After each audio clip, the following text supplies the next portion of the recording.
So there's been quite a lot of talk about New Start lately, Australia's support payment for unemployed people. And our Prime Minister ruled out the possibility of increasing New Start while rationalising the tax cuts his government is providing to the wealthiest members of our society by saying, the harder people work, the more they earn. The more they keep of what they earn. These statements play into one of the big myths of capitalism, that wealthy people are wealthy because they work hard, and poor people are poor because they are lazy.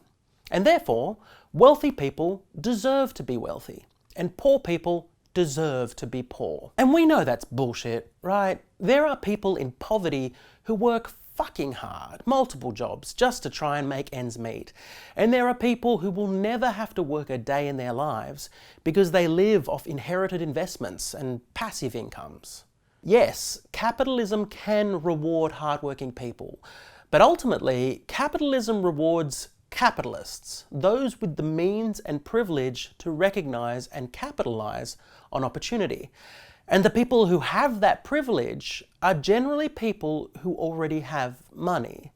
There's a reason why maxims like, it takes money to make money, and work smart, not hard, exist, right?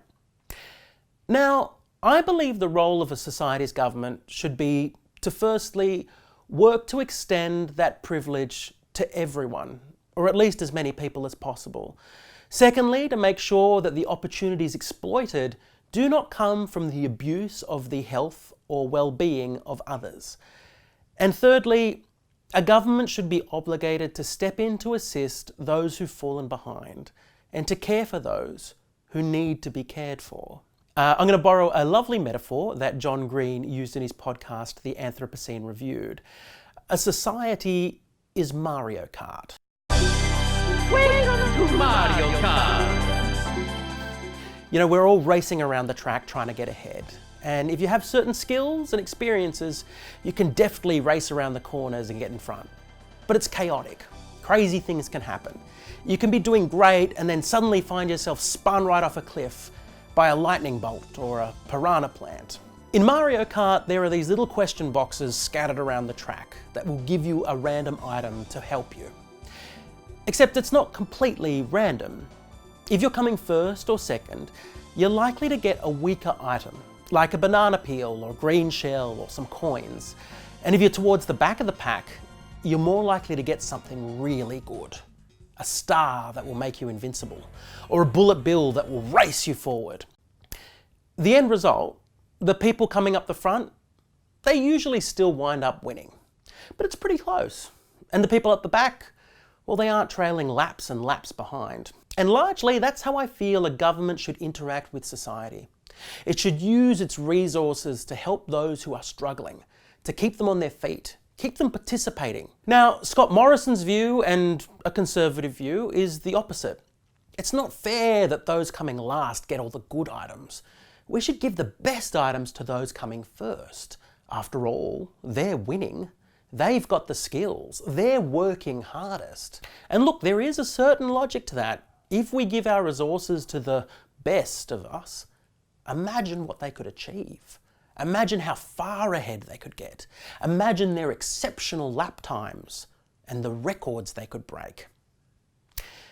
But here's the thing, if Mario Kart worked like that, if Mario Kart gave the stars and lightning bolts to the people winning, then the people up the back, they would just wind up further and further behind with no hope of getting ahead. And what's the point in playing a game you have no chance at? They'd quit, they'd check out, they'd stop playing. And that's what's happening. There's so much disparity and so little opportunity that people are giving up. They're giving up and turning off the game. And yeah, sure, not everyone can win, but it's a better situation when everyone has a chance of getting back on the track and finishing the race. Thanks for watching. Please like, share, subscribe, and continue discussing in the comments below. Also, not that he really needs my help, but John Green's The Anthropocene Reviewed is one of my favourite podcasts, so please do check it out, particularly the episode on Mario Kart. And finally, I have live shows coming up in Sydney at the end of the month at the Sydney Fringe. Details are on my Facebook events page. Catch you later. Waluigi is the winner!